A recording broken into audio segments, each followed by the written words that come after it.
Hello, and welcome to the third entry into my Red Aggro Masterclass series. Today's episode is going to be focused on playing mirrors.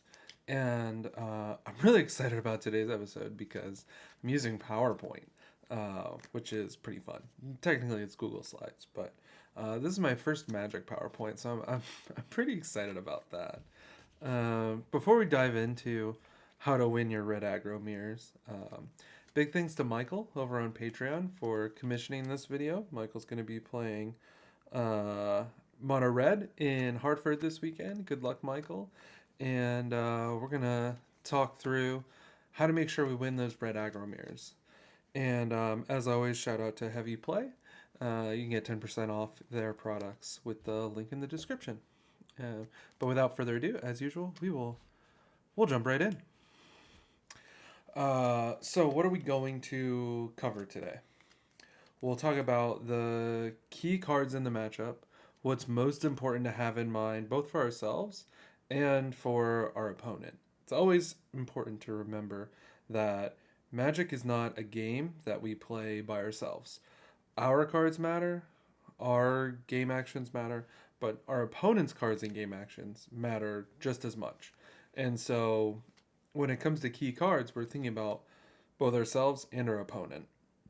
And that's going to be a continuous theme throughout this as we then go into who's the beatdown, where again, it's a lot more than just am I on the draw? Am I on the play? Do I have an aggressive hand?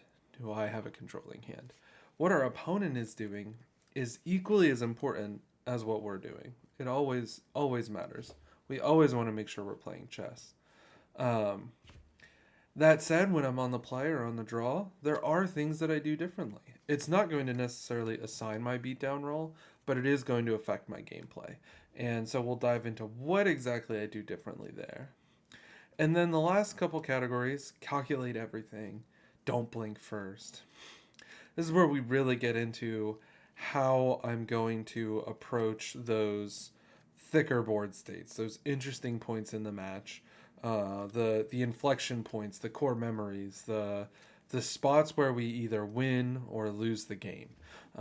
It's very important that in those moments we are calculated and patient. So yeah, let's dig in. Key cards. Monstrous Rage and Burst Lightning. IAAS. It's all about speed. Instant speed, that is.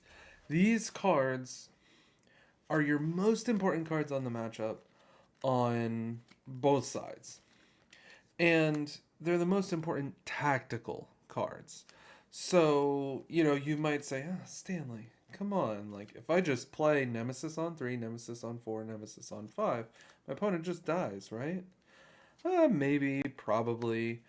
But that kind of is what it is. There's not a lot to be done about that, both proactively or reactively. These, the bombs in the matchup, especially Nemesis, they're not that interesting. They're cool. They're exciting. You certainly are going to really value, having a Nemesis or two in your opening hand. But when we talk about actual gameplay, when we talk about being on the battlefield, I've got mana, you've got mana, and one of us is trying to press the advantage. One of us is trying not to lose our grip on this game. Burst Lightning and Monstrous Rage are far and away the two cards that just need to always be on your mind because they're kind of two sides of a coin or two opposites, or maybe I should have made a list of more metaphors before I got started here. But the key thing here is that if you have a mountain, your mountain could be a Burst Lightning or a Monstrous Rage, your untapped mountain. If I have a mountain, my untapped mountain could be a Burst Lightning or a Monstrous Rage. And by playing at instant speed, we retain this mystery longer and longer, and we give ourselves a chance to potentially win the war between Burst Lightning and Monstrous Rage. Because what's really cool about these cards is they effectively counter each other. And we'll cover this in more complexity as we get deeper into the presentation, especially in that don't blink first section. But as we're talking about Burst Leg and Monstrous Rage being so important, playing them at instant speed being so important, imagine a scenario where I have a free mountain and you have a free mountain. Well, if I try to Burst Lightning your creature, just at sorcery speed, I'm just like, alright, draw for turn, play my land, play my Emberheart Challenger, and I want to trigger prowess, so Burst Lightning your guy. Well, you have a mountain available too. So if your mountain is a Monstrous Rage, you just counter my Burst Lightning. Doesn't matter what I'm targeting. Even a Manifold Mouse. You've not only countered my Burst Lightning, because Monstrous Rage brings it up to 3 toughness, but now your Manifold Mouse is a 2/3 forever. So you've grown your side of the board, and my Burst Lightning is now in the graveyard and accomplished nothing. The same thing can happen if I have Monstrous Rage. If I have a mountain and you have a mountain, and I say, okay, give my Heartfire Hero double strike, attack with my Heartfire Hero, cast Monstrous Rage.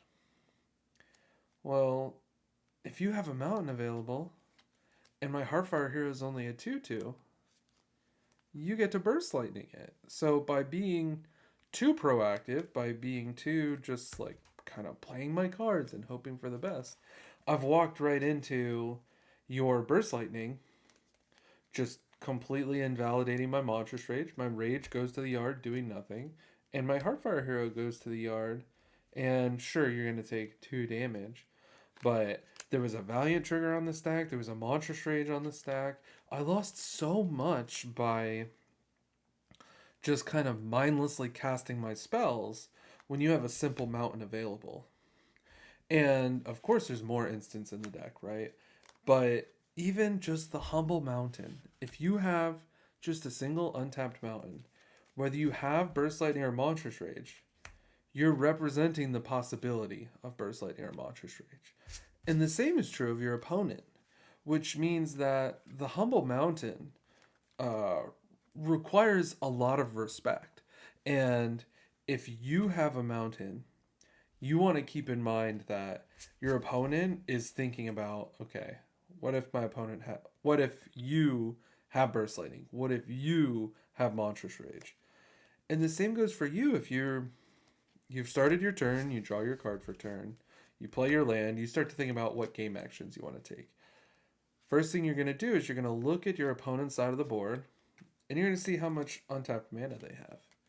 And even if it's just one humble mountain, you have to be thinking about, okay, they might have a Burst Lightning, they might have a Monstrous Rage. How am I going to maximize my game actions without getting blown out by one of these 2 cards? And that's why Burst Lightning and Monstrous Rage ultimately become the 2 most important cards in the matchup, because it's quite common that you'll have a mountain untapped. It's quite common that your opponent will have a mountain untapped. And it's important to continue to respect the possibilities of Burst Lightning and Monstrous Rage as you take your game actions, because they can completely blow up your plans on any given turn. Now, one caveat I want to throw in here is, I'm not saying you should be paralyzed by fear. I'm not saying that if your opponent has a mountain untapped, then you can't do anything, because they might have Burst Lightning, they might have Monstrous Rage.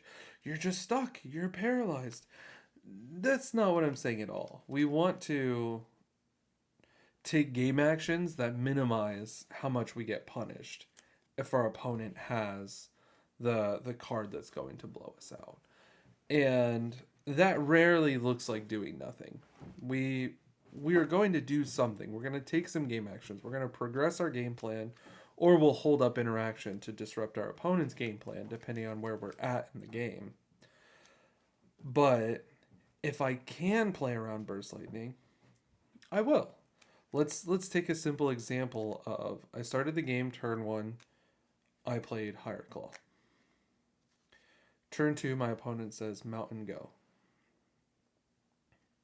Or on my opponent's turn 1, they say Mountain Go. So now we come back to my turn. And I have an Emberheart Challenger in hand. Well, if I go land Emberheart Challenger, I've just walked straight into my opponent's Burst Lightning. More on that later. That's terrible. I don't want to do that. So if I can do something else, I'm going to. Let's say, for example, you have a second Hired Claw in hand. You play your land for turn. You play your second Hired Claw. Now you have 2 Hired Claws. You're cooking. That's a great spot.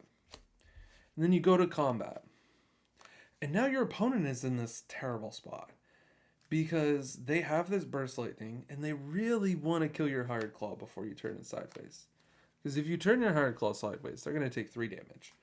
2 from the attack triggers, and 1 from the Claw himself. But there's a big problem here. Now you have an untapped mountain.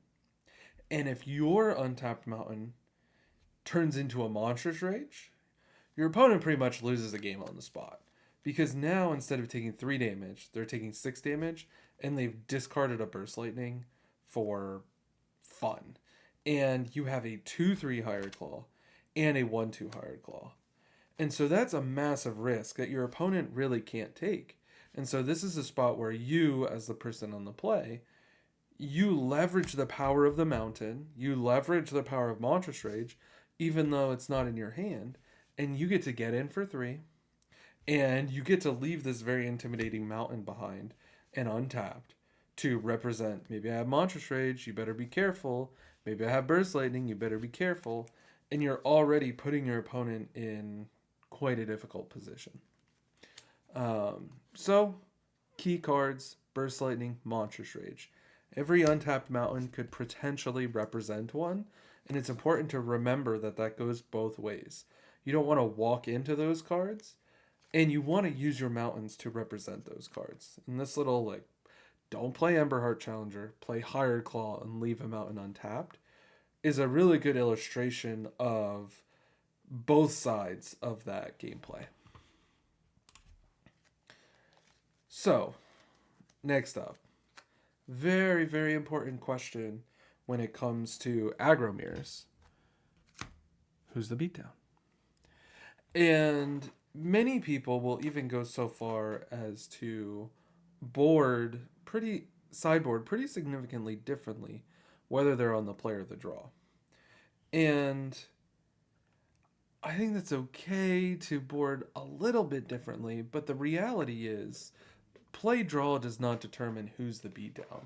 There's so much that's going to happen in your match, and it's going to happen quickly, that there is no formula, there is no single answer. Who's the beatdown is something that you're going to be continually analyzing throughout the match. And typically you're going to find yourself somewhere on the spectrum. You're not going to be completely miles ahead where you're just slamming on the gas and you don't care what your opponent's doing, but you're also not going to be so far behind that you're like, look at me, I'm playing mono red control. It's really something where you're going to be, somewhere on a chart, and you notice I've got this, fun little illustration, beat down, beaten down, develop, disrupt, and they're all me. I'm always going to be somewhere on this chart. And this develop and disrupt is the mindset that I have when I am playing in a red aggro mirror. Develop when I can, disrupt when I have to, and typically doing a balance of each. Say I'm on the play, right? We'll continue the example from last time. I'm on the play. I'm going first. I established my Hired Claw. My opponent didn't do anything on turn 1. I attacked for 3. Clearly, I'm the beatdown at this point. I have a board. My opponent doesn't. I'm at 20. My opponent's at 17. I've got the early advantage. I successfully took advantage of being on the play. Let's say my opponent does something a little bit silly. Let's say they play Emberheart Challenger on turn 2, or Manifold Mouse on turn 2. Maybe they just don't have a lot of interaction. They kept a very proactive hand. maybe they didn't watch this video and didn't, think about, wow, that untapped mountain is probably a burst lightning, and I should maybe play a one drop and hold up a mountain so that then I can't get my creature blown out. But if your opponent does play an Emberheart Challenger, sure, I'm the beatdown. But I'm still going to use my Burst Lightning and kill the Emberheart Challenger. It's turn 2. It's way too early to be, all in on beatdown. It's way too early for that. And if my opponent serves up a 2-drop into my 1-mana removal spell, then of course I'm gonna gobble that right up. That's gonna allow me to continue to hold and press my advantage. Conversely, of course, if my opponent plays a Hardfire Hero or a Hired Claw and holds up that mountain, that's fine. I'm just gonna, they can pass the turn, leave their mountain untapped, and I'm just gonna go to my turn, and I'm not gonna spend my mountain on anything. I don't need to take the risk of trying to kill their creature when Monstrous Rage will blow it out, especially because I'm ahead. There's no reason for me at this point to take that risk. I'm not, really even close to taking that risk. And this evaluation and where I fall in the spectrum is going to continue to be something that we're thinking about throughout the game. Because in the early game, my opponent throws out that Emberheart Challenger, and I'm like, yeah, I'll Burst Lightning it. It's free, right?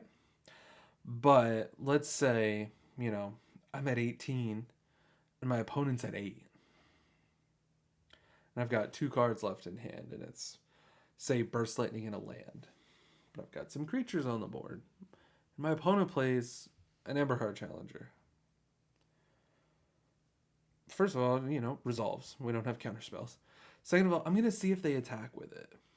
And if they attack with it, and I'm at 18, and they're at 8, you got it, bud. No blocks. And even if they monstrous rage it, I'm going to think hard, right? If they have another open mana, again, I'm not going to take the risk. Your life total is a resource. Is something that, we say a lot in Magic.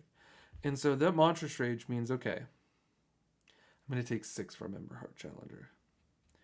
But my opponent's at 8. I have a non-zero number of attackers. I'm really going to be calculating out, do I really need to defend myself with this Burst Lightning? Or am I far enough ahead that I'm perfectly happy to take 6 damage? Because there's a good chance that this Burst Lightning lets me just kill my opponent on the next turn. And so in those later terms, it's really important to think about how far ahead am I? How far behind am I? When you're deciding how am I going to use my resources. In kind of the reverse case, of course, if we're behind and it's a reasonable game and we're battling, then, I'm going to try and use my removal to attack your board and kind of take back the board and win like that. But sometimes we actually fall so far behind that we end up back playing like we're in the beatdown role again. And you might be saying, like, Stanley, what in the world are you talking about? In another classic Magic concept is that we don't play around cards that we can't beat anyway. So say your opponent attacks with 3 creatures, and if they have Monstrous Rage, you die.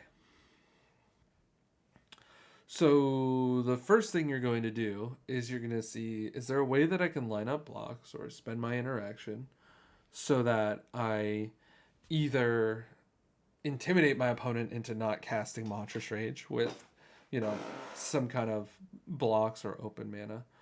Or 2, I'm thinking, well, no matter what, I can't beat Monstrous Rage.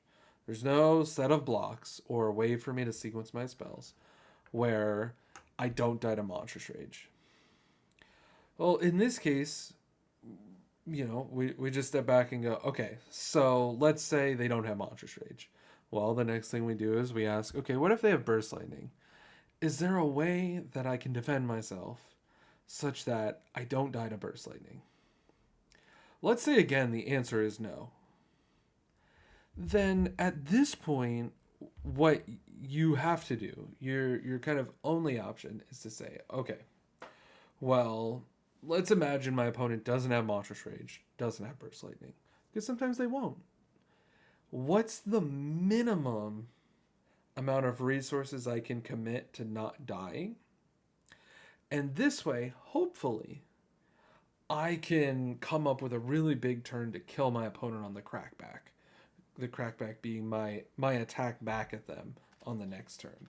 And so maybe you've offsprung a Manifold Mouse at this point, and you block with just your little 1/1 Manifold token, and you keep, your Hardfire and your Manifold Mouse, and because at least by blocking like this, if they don't have one of those key cards and you top deck a Monstrous Rage, now you can deal 11 damage, and maybe that's enough to win you the game. But it's important to, when you're on defense mode, you're still thinking about, how do I set myself up to kill my opponent? No matter how far down the I'm not the beatdown spectrum you are, you ultimately still need to get your opponent's life total down to 0. And especially against another mono red deck, you both have burn spells. And so you can put all this effort into stabilizing the board. But if you're at 5 when you stabilize, you're just 2 burn spells away from dying. And there's nothing that your deck can do about burn spells. And so it's always going to be a balance of develop and disrupt. No matter how high or low on the beatdown scale you are, you're going to be doing at least a tiny bit of both. You really need to think about, not dying and killing your opponent at the same time. On the other end of the spectrum of, okay, I'm so far behind that I'm actually going to just put my 1/1 in front of one of your creatures and hope you don't have Monstrous Rage, because that's the only way I can kill you on the crackback. You also need to think about, okay, let's say you're far ahead and you just mindlessly Alpha Strike and you cast your Monstrous Rage and your opponent goes to 1.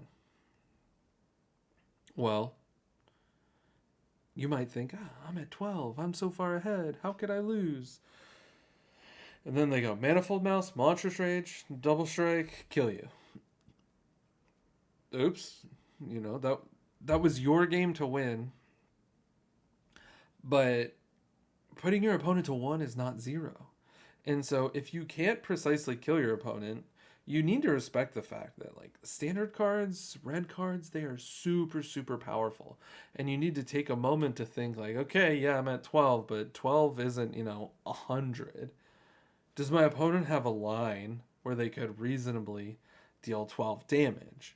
Because leaving back, a blocker or 2, not casting that spell and leaving up Burst Lightning, or even, bursting their only creature instead of casting the Monstrous Rage to deal a bit of extra damage, can often be the better line, because putting your opponent at 1 versus putting your opponent at 3 is sometimes really important, but sometimes not that important. If you have a Lightning Strike in your hand, 1, 2, 3, they're all 0 as long as you survive to the next turn. So you may as well put your opponent at 3, not 1, and use those other resources to try and stay alive.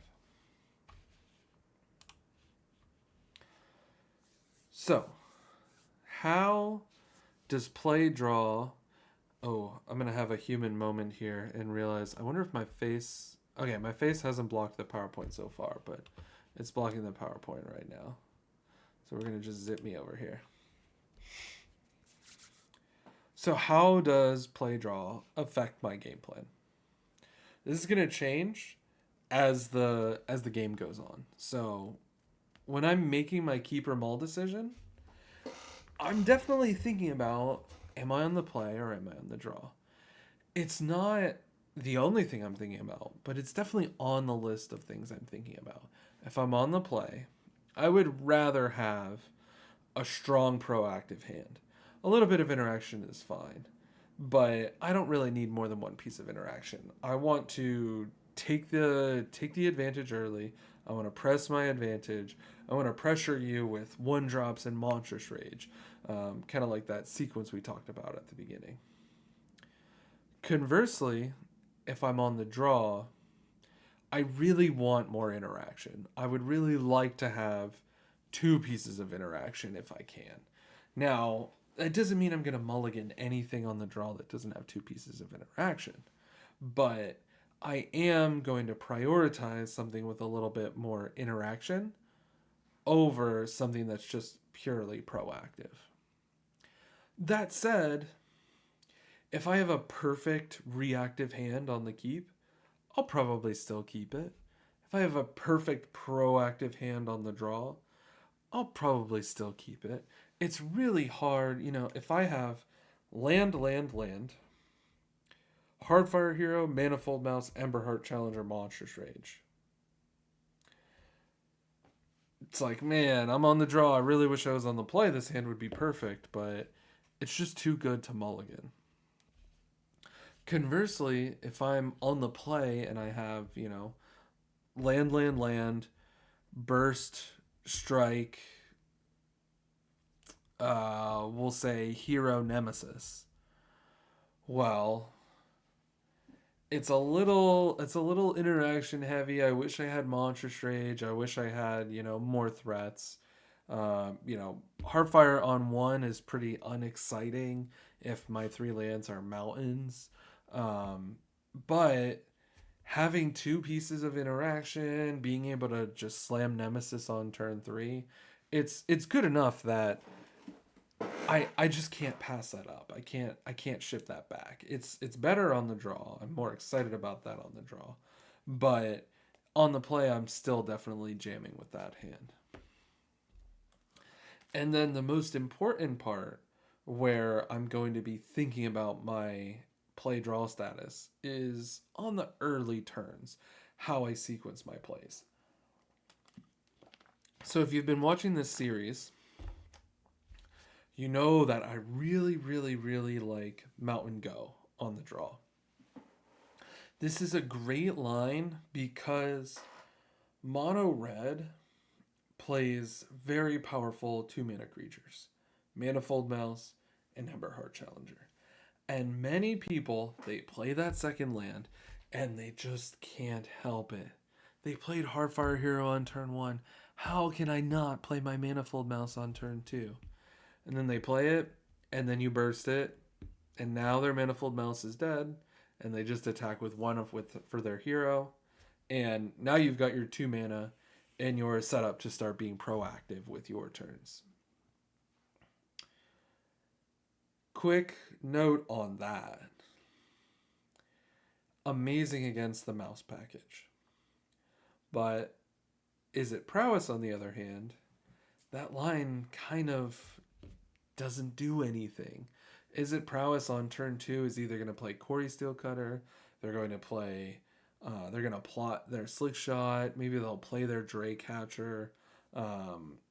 They have so many turn 2 plays that you can't interact with, that your Mountain Go isn't very good. And you probably either are going to get the game started with a threat and try to start applying some of your own pressure and hope that they have maybe a slower hand that's depending on the snowball win instead of the blitz victory.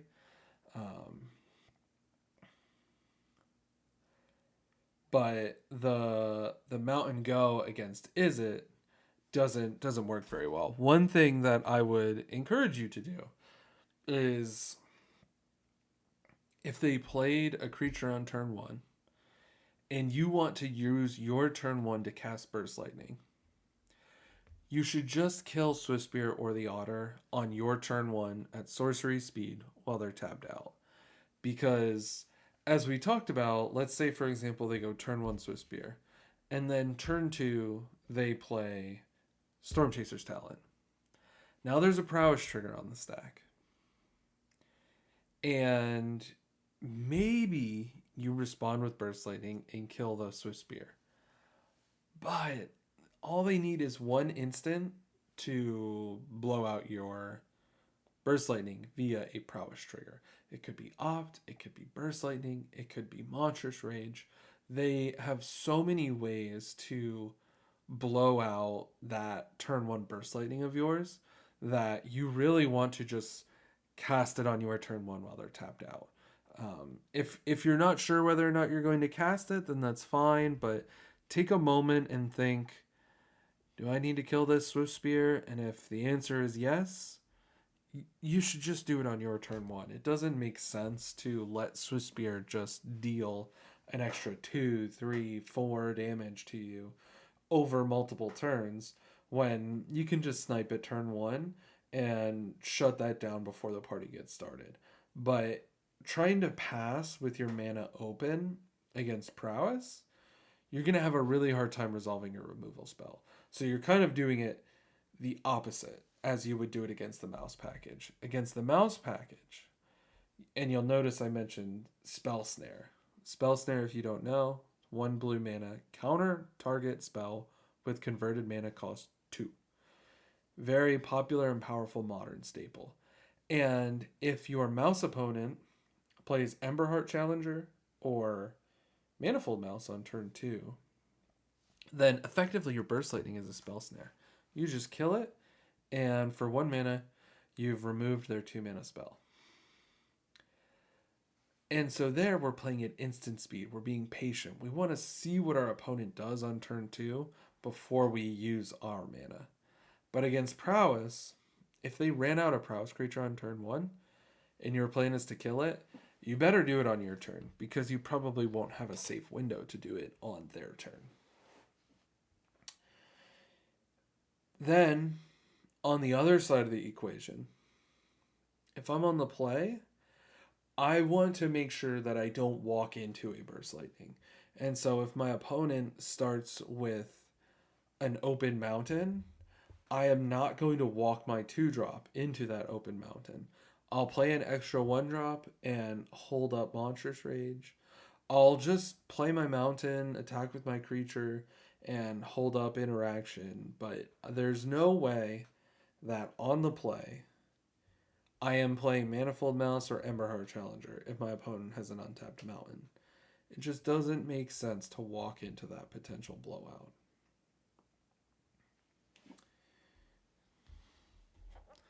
Now, when does play draw not matter? Mid to late game. Yeah, I say you should have forgotten by now, which is kind of a joke, but kind of not. There's the saying in sports, the best quarterbacks have short memories. Like, I think your mental space is, for most of us, is pretty limited. We only have so many things we can think about. We only have so many things we can keep track of. And by the mid to late game, it does not matter whether you went first or whether you went second. What matters is the current game state, the current life totals. Who has how much mana available, who has more creatures, what are life totals. You are looking at what kind of lines do I have to kill my opponent. And whether or not you went first or second doesn't matter at all. Like we talked about on the previous slide, Who's the Beatdown is this continuous analysis of the entire game state. And whether you went first or second doesn't matter anymore by that mid to late game. What matters is cards in hand, creatures on board, lands in play. What kind of lands? If you have a Soulstone Sanctuary and your opponent doesn't, then, if you're both just killing each other's creatures, then you're going to have one extra one hiding and waiting for once the dust settles. So at this point in the game, we're really just focused on playing Magic and not holding on to, well, I was on the draw. Da, da, da, da, da. But when we're telling our friends about the match afterwards, we were always on the draw. No matter what. You just... Kid, kidding, of course. But the classic is, oh, I was on the draw. Of course I lost. But if you were on the draw and you won, all skill. That's all it could have possibly been.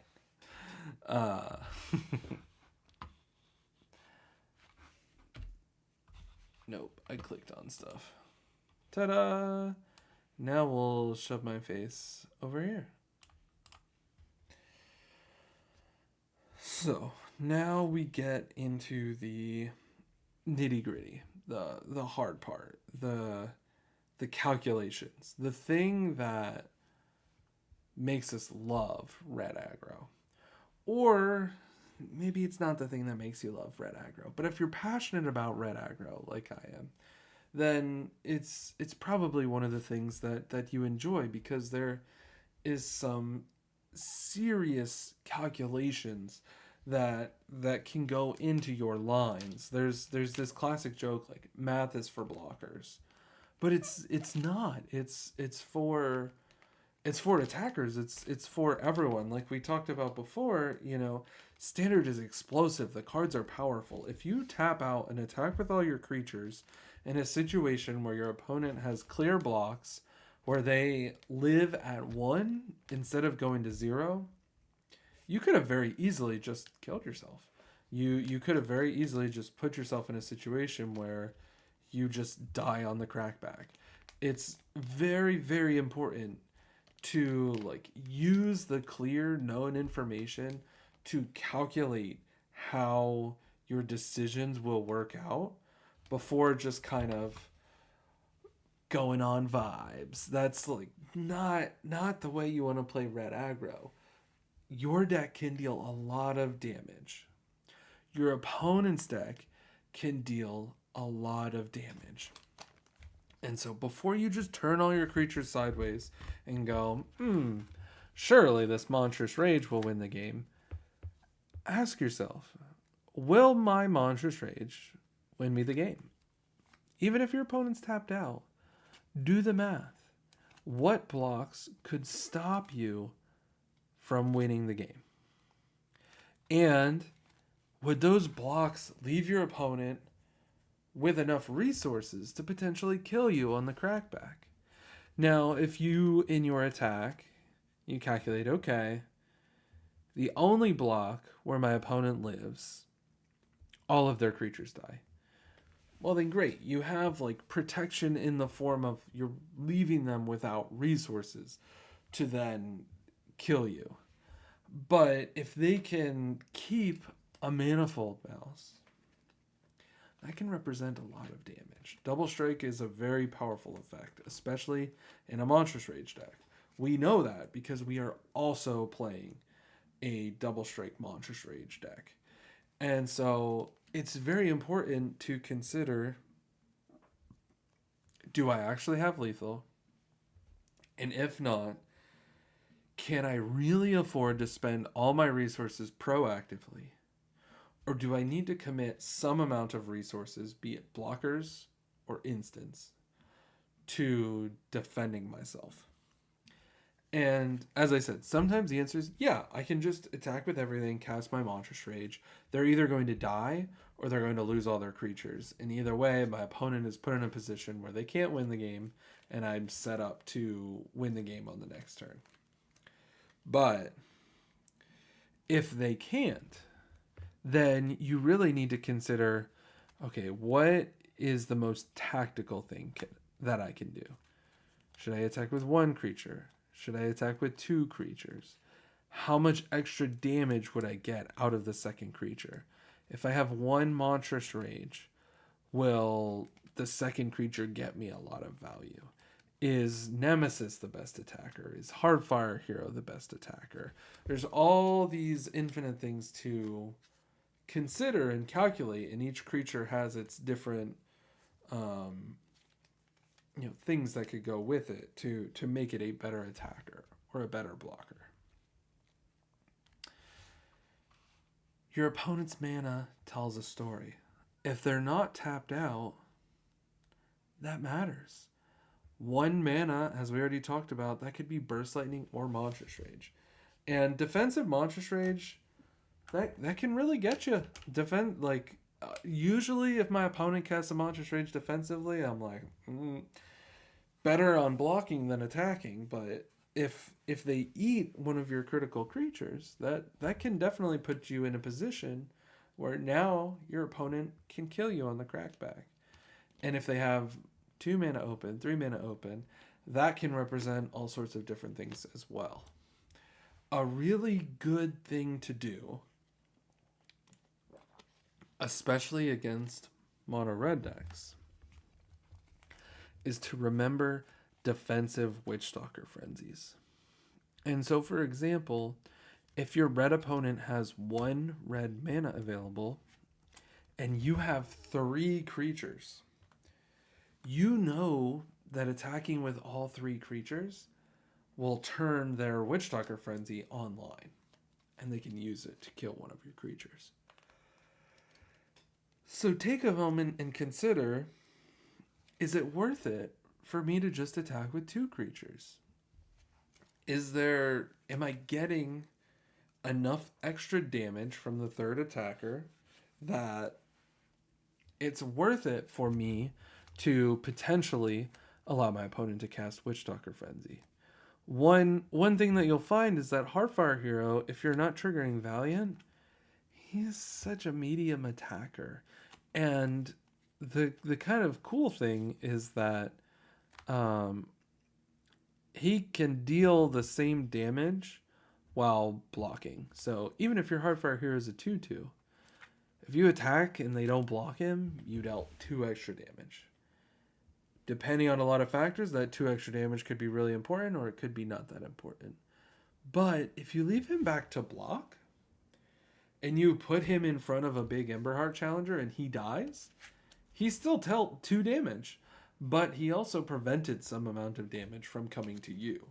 And as long as you survived that attack, which blocking with Heartfire Hero helped you do, your Heartfire Hero actually did the same amount of damage, and if his blocking bought you an extra turn, now maybe you kill your opponent. Respect your opponent's mana, and respect your opponent a little. More than a little. I just, I wanted to say like a medium amount, or a like medium to large amount, but it's just like too many words. It doesn't fit well on the slide, so we put a little. But one thing for me that has been very important in getting a bit better at Magic is when I first started playing Magic, I had this idea in my head that everybody else was bad at Magic, which is a really bad idea to have.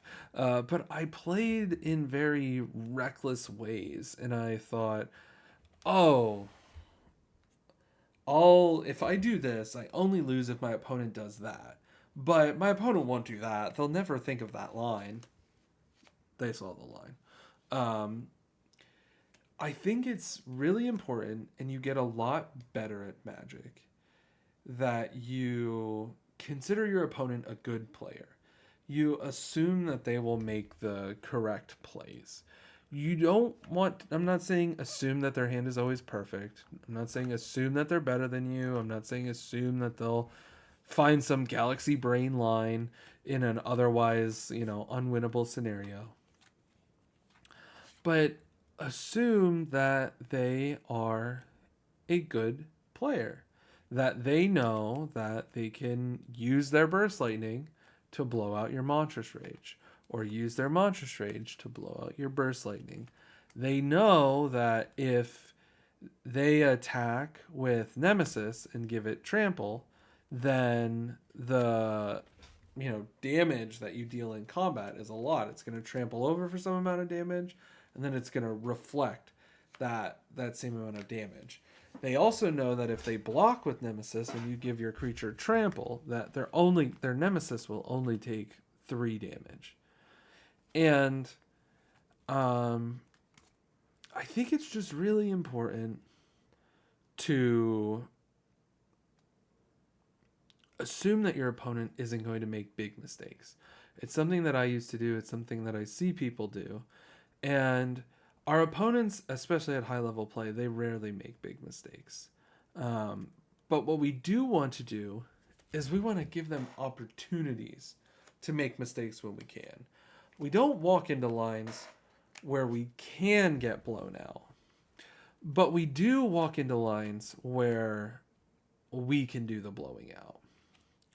And so, a simple example would be you have a Hardfire hero, and your opponent is blocking with, they're not necessarily blocking, but your opponent has an Emberheart Challenger. They're tapped out, but they have an untapped Emberheart Challenger. You have a Hardfire hero. You have mana available. You have a Burst Lightning in your hand, and you want to kill your opponent's Emberheart Challenger. But you also have a Monstrous Rage in your hand, which of course you want to cast Monstrous Rage on your Emberheart Challenger, or on your Heartfire hero. So don't just cast those two spells right away. Attack with your Heartfire hero first. Give your opponent an opportunity to make a really bad block. Because if they block there, you get to cast your Monstrous Rage. You trample over for 3. You eat the Emberheart Challenger. Your Heartfire hero is now a 3/3. And you didn't have to spend your Burst Lightning. You dealt 2 less damage because you trampled for 3 instead of dealing 5 to face. But that 2 damage is chilling in your hand as a Burst Lightning. And if you need it to go to face to kill your opponent, excellent. There it is. If you get to hold on to it long enough to kick it, now your Burst Lightning does 4 instead of 2. Maybe your opponent starts to turn the tables, deploys more threats. Well, now you have a Burst Lightning to help keep them off balance. Especially when your opponent is tapped out, or, as we'll talk about on the next slide, if you have more mana than them.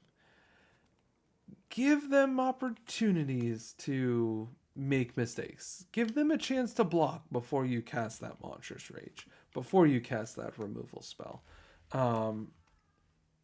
Your opponent is probably pretty good at Magic, but nobody's perfect at Magic. And so if you can, without risk of blowing yourself out, give your opponent a chance to make a bad block or cast a spell when you have the counter to it, try to give them that chance. Be patient and let them make that mistake if you can.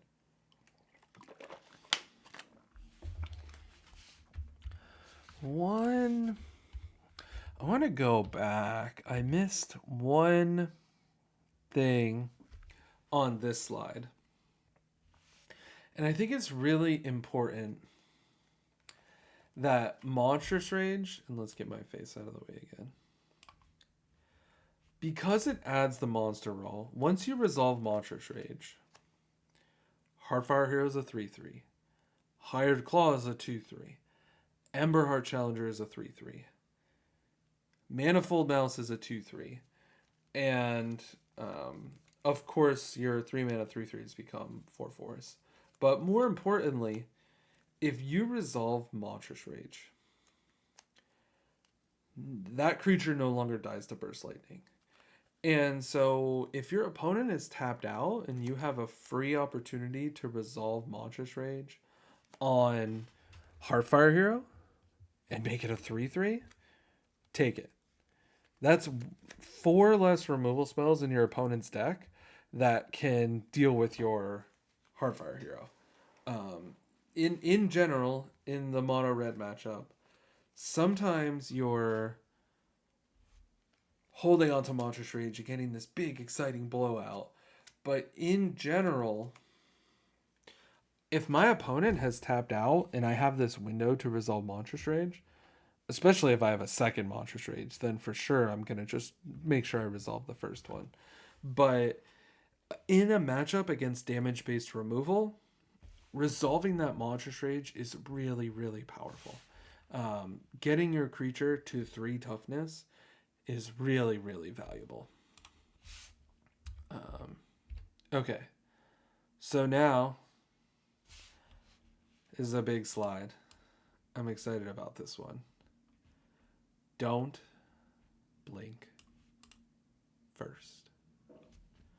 Very important. Kind of a culmination of everything we've talked about so far. So what we're looking at here, active player on the left side, non-active player on the right side. And we want to kind of examine these scenarios and how we can win these exchanges. Because let's say I have the Heartfire Hero and I have 2 mana available. And I'm looking at an untapped Emberheart Challenger. And my opponent has 1 mana available. The first question is, can I even attack? Let's back up. Let's make it simpler. Let's continue the example we started before. You have 1 mana available. Your opponent has no mana available. If you attack with your Heartfire Hero, your opponent cannot block. If they block, you Monstrous Rage, they cry. Sad stuff. But if you have 1 mana available and your opponent has 1 mana available, something very interesting happens. Let's say you attack and they block. Now you have a 1/1 that's about to get eaten by a 2/2. You have walked yourself into a situation where you have to blink first. And if you cast your Burst Lightning, targeting Emberheart Challenger, if they have Burst Lightning or Monstrous Rage, they blow it out. They either rage the Challenger to beat the removal spell and still eat your Heartfire Hero, or they just burst your Heartfire Hero. The Prowess trigger saves their Emberheart Challenger. This is like worst case scenario kind of stuff. Same thing happens if you cast your Monstrous Rage. They can just cast their Burst Lightning and totally blow you out. You lose your hero and your Monstrous Rage, and all they spent is a single Burst Lightning. If they cast Monstrous Rage, you guys just trade. They take 5. It's not a big deal. But this is a spot where, best case scenario, you're both losing your creature and you're going to deal 5, but you spent 2 cards to do it. And this is kind of a prime example of where it's important to assume that your opponent is good at Magic instead of assuming that they're bad at Magic. You don't attack here because if your opponent blocks, you just get blown out. You can't do anything. They'll only block if they can beat Monstrous Rage or Burst Lightning. And it's not that hard. All they need is a Rage or a Burst Lightning of their own. And so an attack here would be very risky if you only have 1 mana. And they have 1 mana. But now, let's say you have 2 mana available. And your opponent only has 1 mana. Let's figure out, could we make a profitable attack in that case? So you attack. Your opponent blocks. They're thinking, okay, I have Burst Lightning. I have Monstrous Rage. I'm sure I can win this exchange. So now you have 2 options. Do you burst their Challenger? Or do you rage your Heartfire Hero? Let's calculate everything. Let's, in this case, because I have more mana, let's see if we can blink first. Because by blinking, we force our opponent to blink. But in the previous scenario, we really can't afford to go first. And by attacking, we forced ourselves to go first. But by not attacking, now our opponent can't cast Burst Lightning because then we could respond with Monstrous Rage and blow it out. But going back, I have 2 mana available. I cast Burst Lightning on Emberheart Challenger. My opponent casts Burst Lightning on Heartfire Hero. I Monstrous Rage my Heartfire Hero. The stack resolves. I have a 5/3 Heartfire Hero with 2 damage marked on it. My opponent has a 3/3 Emberheart Challenger with 2 damage marked on it. And so they get to block, but we trample over for 4. And then Heartfire Hero dies. And we deal 5 more damage. And so we actually dealt 9 damage total, which is quite a lot. Now, we spent 3 cards to do it, and our opponent only spent 2 cards. But 9 is a lot. Depending on life totals, I might be willing to make that exchange. If I cast Monstrous Rage first, and my opponent responds with Burst Lightning, I'm cooked. Don't blink first. Do not try to cast Monstrous Rage here into open mana. Sure, you can Burst Lightning their Emberheart Challenger, but again, you are down cards on this exchange. And so what we see as we start to calculate out is that we might think, man, I have Burst Lightning, I have Monstrous Rage, I have 2 cards to back up my Heartfire Hero, and at best my opponent has 1 card to back up their Emberheart Challenger. But if that 1 card is Burst Lightning, your best case scenario is dealing 9, but you still lose your board. Which, if your opponent's at 9 or less, sure, go for it.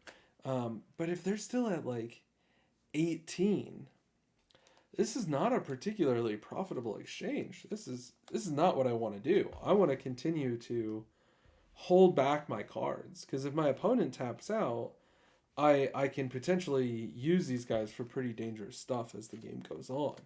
But if I get impatient and put myself in a position to blink first, I potentially get a lot less value out of my cards.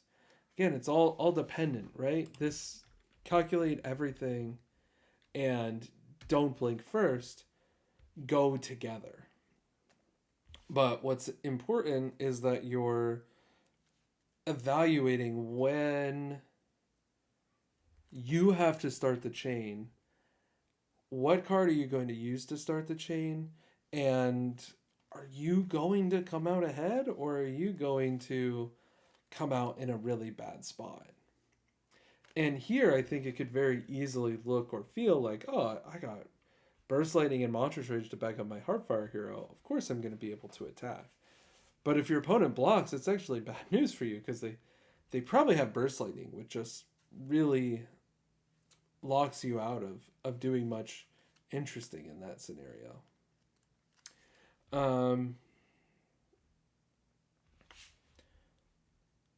So, in general, we can see that, this Emberheart Challenger player, by not casting their spell first, even though they have 1 spell to your 2 spells, they come out pretty decently out of the exchange. Again, if they've been quite a bit behind and they're at 9 or less, then they died. But if we're in the early to mid game and they have some amount of life total, trading 2 cards for your 3 cards is potentially going to help me turn the tides of the board and start pressing my advantage. So I really don't want to attack with my 1/1 into a 2/2 unless I'm sure that I can cast spells and win that exchange. On the other side,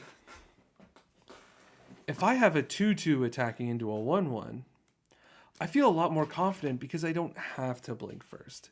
I attack with my 2/2, you block with your 1/1, if I have Monstrous Rage, I am not casting it. I'm just gonna say damage. Like, let my 2/2 eat your 1/1. It's fine. Like, be willing to go to damage, taking small victories. And honestly, eating a Heartfire hero is not a small victory. That's a pretty big victory. But continuing to hold up your mana is a very, very powerful thing. And by attacking with a challenger into a hero, I would be forcing my opponent to blink first, because they're either going to not block because they don't have any way to win the exchange, or if they block, that means they have to cast a spell first. They have to either proactively cast Monstrous Rage or proactively cast Burst Lightning. And if they do either one of those things, then by not blinking first, but instead responding with Burst Lightning, I'm going to win that exchange. And I'm going to either kill their hero or, rage my challenger and go over the top of their Burst Lightning. Or even, depending on how much mana everybody has, potentially just burst their hero. And hero dies, challenger lives. A lot can happen. The stack can get very interesting. But by being the more patient player, you're usually going to win those key interactions in the middle game there, and you're going to come away with a win. But I do want to point out, one more time, the importance of, it doesn't really matter how you win. It doesn't matter if it's Heartfire Hero's Death Trigger or, Nemesis just hitting for 3 or a burn spell to the face or what. Ugly wins are wins, and sometimes with red decks we have ugly wins. So you might think about that exchange. Probably people will fall into 2 camps. If we go back to this exchange where I attack with hero, you block with challenger, I burst the challenger, you burst the hero, and then I rage the hero. And some people are going to think, well, 3 cards for 2 cards, but you dealt 9, that's a good trade. And some people are going to think 3 cards for 2 cards, yeah, I dealt 9, but, I lost 3 cards and my opponent only spent 2 cards. But it's really important to remember that, like, if you calculate that out and you're like, okay, cool, well, even if my opponent has Burst Lightning, I kind of lose the exchange, but they take 9 and they're at 7, so let's do that and I'll just win the game. But it's very important that you don't cast Monstrous Rage first. You cast that Burst Lightning first to force them to kind of... They're not blinking first, but they kind of are blinking first. You're forcing them to take a risk with that Burst Lightning. And because anytime Burst Lightning targets Heartfire Hero or Emberheart Challenger or any creature in the deck, if there's a Monstrous Rage waiting on the other side, Burst Lightning isn't going to resolve. So forcing your opponent to kind of blink first by casting their Burst Lightning into open mana is going to work out quite well for you. Now, there is the argument that, okay, but you're blinking first by casting that first Burst Lightning, which we are. And if my opponent casts Monstrous Rage, now Emberheart Challenger has 4 toughness. But again, I get to cast my Monstrous Rage, and I'll go over the top. And again, everybody dies. I got a Monstrous Rage out of my opponent's deck. And this time, Challenger has 4 toughness with 2 damage marked. And so I'll trample for 3 and deal 5 when Heartfire Hero dies.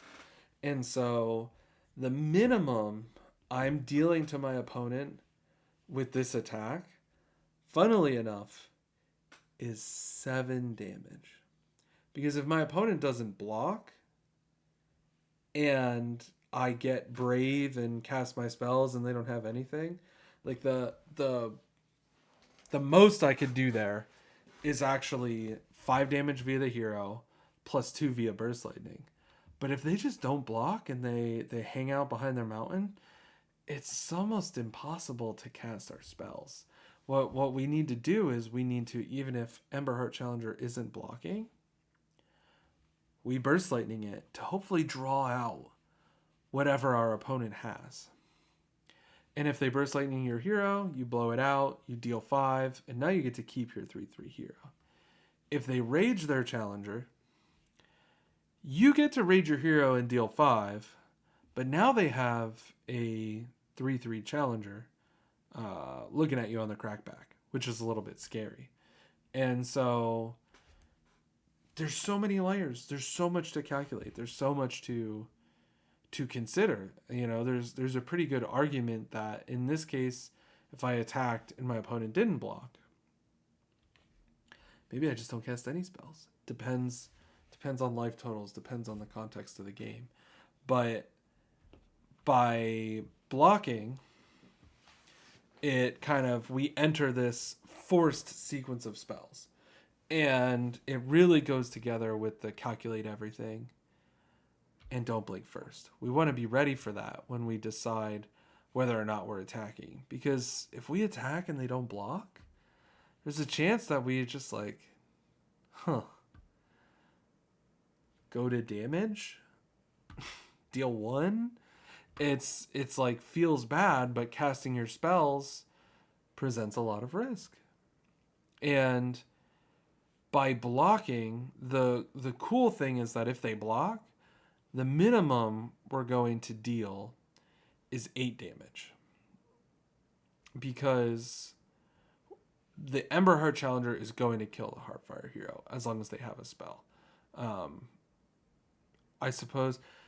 See how many layers there are? I keep trying to say a minimum, but you can't even really say a minimum, because if your opponent blocks but they don't actually have anything, you start with the Burst Lightning, and then their creature just dies. And you're like, oh, I didn't expect to get this far. Now your Heartfire hero is blocked, so if you don't give it trample, it'll deal 0 damage. So you Monstrous Rage. Now it has trample, your unblocked hero. Your blocked hero that doesn't have any toughness in front of it tramples for 5 damage. That was a lot. I hope that was more helpful than confusing. It can get hard as we start to go through line and line and line and numbers and numbers and numbers. But the important thing is not to memorize all these different lines. The important thing is to kind of understand and acknowledge the complexity and the intrigue of combat math and the stack and the power of these instants. And your opponent has 1 mana available versus 2 mana available versus 3 mana available. There's so many different things that can represent, especially if they have multiple cards in hand. But you want to take some time to consider, okay, if you have Monstrous Rage, how is this going to affect my blocks? If you have Burst Lightning, how is this going to affect my blocks? Same with how is this going to affect my attacks? There's a lot here to consider, so much so that I wouldn't even be surprised if there was, a comment or two about it. At this point, you said that, but it actually this, which would probably be fair. I'm sure I stumbled over myself once or twice here. But the important thing is to make your calculations and then make your decisions. And put yourself in situations where you don't have to blink first. I'm a lot more excited to tack with a 2/2 into a 1/1 than I am with a 1/1 into a 2/2. Because even if I have 2 spells to back up my 1/1, since I have to go first, I have to blink first, I'm not potentially going to come out of that exchange that far ahead. But if I had both spells to back up my 2/2, then I'm definitely going to come out ahead. Because I've put my opponent in a very difficult spot. Because they have to act first if they decide to block. And then we get to respond, and then they respond, and then we get to respond again. And typically, whomever casts the last spell is probably going to be happiest with the exchange. A lot there. I hope that helped. Thank you for watching. I hope you found it educational, maybe a little entertaining. I threw in some bad jokes. Some people like bad jokes. I like bad jokes.